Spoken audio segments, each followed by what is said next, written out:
Bonjour à tous, j'espère que vous allez tous très bien, que vous avez passé une belle semaine.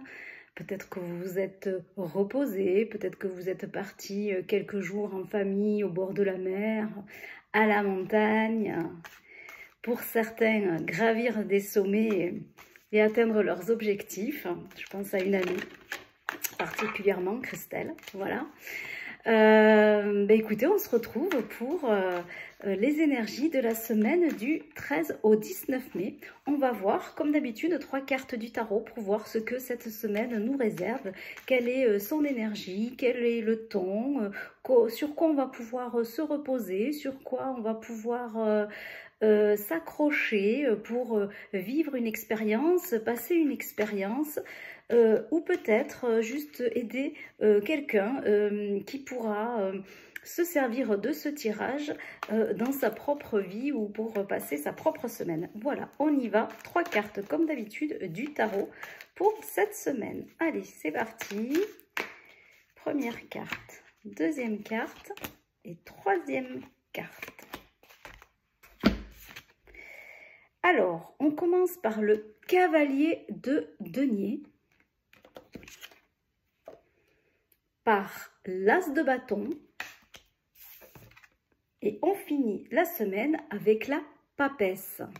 Voilà, cavalier de denier, as de bâton, papesse. Le cavalier de denier, qu'est-ce qu'il vient nous raconter? Donc le denier, déjà on est dans ce que je possède, ce que je désire. Le cavalier de denier, c'est une personne qui fait bien son travail, qui ne se précipite pas. Donc le cavalier de denier, il est dans la conscience, voilà, des choses, dans la croissance de son objectif, dans des valeurs sûres. Donc on commence cette semaine en avançant tranquillement et avec patience, de façon très fiable sur quelque chose qu'on a envie de concrétiser dans la matière. Alors, est-ce que c'est... alors, du coup, comme on est quand même dans la concrétisation de la matière, on va plutôt être dans je désire quelque chose, j'ai envie de posséder quelque chose, que ce soit... Alors, plutôt matériel, là, hein, puisqu'on est dans le denier. Donc, je vais prendre le temps d'observer pour améliorer ma prospérité dans la matière. Voilà. Pourquoi? Pour un nouveau départ. Un nouveau départ dans l'énergie du feu, donc soit dans un nouveau départ énergétique, parce que comme on est dans la matière ici, on peut être dans quelque chose, aussi dans le corps. Donc on est peut-être dans plutôt, là je me dis entre le feu et après la papesse, on est peut-être dans quelque chose de nouveau pour nous. On prend le temps de transformer quelque chose, de développer une croissance intérieure pour un nouveau départ énergétique. Je le dirais plutôt vraiment comme ça cette semaine en fonction de ces cartes.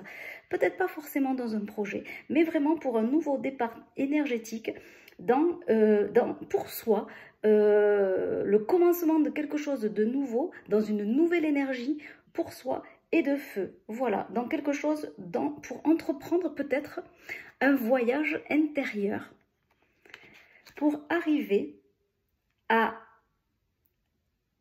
découvrir quelque chose de nouveau en soi, quelque chose de caché, quelque chose de secret que l'on avait dans notre propre intérieur et qui va nous permettre de mieux nous connaître et de transformer peut-être quelque chose d'obscur que l'on avait ou de nocif pour soi et de le transformer dans la lumière. Il y a quelque chose qui vient s'aligner, quelque chose qui vient se transformer, quelque chose qui vient s'illuminer pour soi cette semaine. Il y a peut-être une nouvelle découverte de notre propre intérieur et d'une partie de nous-mêmes. C'est comme ça que j'interprète ces cartes aujourd'hui.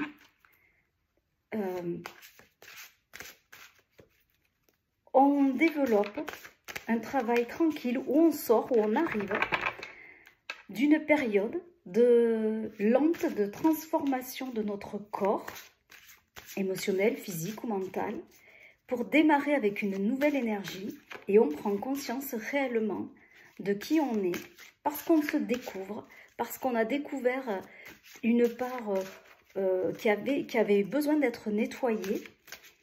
Et de cette part qui a besoin d'être nettoyée, on en fait un nouveau départ. Allez, on y va pour voir avec quelle attitude, quelle vertu, quelle sagesse on peut avancer aussi cette semaine, soit dans cette nouvelle découverte de nous-mêmes énergétiques, soit juste parce qu'on n'est pas dans cette démarche-là, soit juste une vertu sur laquelle on va pouvoir s'appuyer cette semaine pour avancer et peut-être intervenir dans une expérience ou une leçon de vie. Alors, sur quoi on peut se poser? On peut se poser sur nos rêves. Donc, plusieurs façons d'interpréter les choses. Soit on va rêver de quelque chose en particulier et on pourra faire confiance en nos rêves. Soit, et donc le rêve c'est aussi quelque chose de secret, c'est aussi l'intuition de la papesse. Donc c'est peut-être à travers un rêve que l'on va découvrir une face cachée de nous-mêmes. Mais on peut aussi faire confiance en nos rêves, c'est-à-dire que si cette semaine, on prend la décision de concrétiser quelque chose et de démarrer sur un nouveau projet, un rêve, donc faire confiance à un rêve que l'on a, et puis aller plutôt dans la réalité de notre rêve et passer à l'action pour réaliser notre rêve. Donc, faire confiance en nos rêves, faire confiance en notre intuition pour cette transformation énergétique ou la concrétisation réellement d'un projet. Voilà aussi. Mais je ne sais pas pourquoi, mais pour moi, il y a quelque chose de fort énergétiquement cette semaine qui peut se passer pour beaucoup d'entre nous. Voilà, et bien écoutez, je vous souhaite une magnifique semaine dans votre propre découverte intérieure et je vous dis à la semaine prochaine. Bye bye!